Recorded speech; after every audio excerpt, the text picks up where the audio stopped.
এত দূরে সামনে কি টানছা এটা সামনে আমি জন্ম দিয়েছি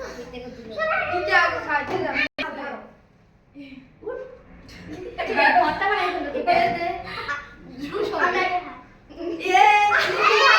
আমি সবাইকে একটু একটু করে দাও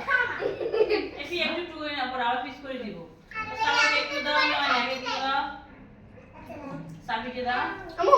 কেটে কাটি দাও তো মাঝখান দিয়ে সবাই ভাগ করে দিও পিস করে দাও দেখি দাও ভিডিও একটু অফ করো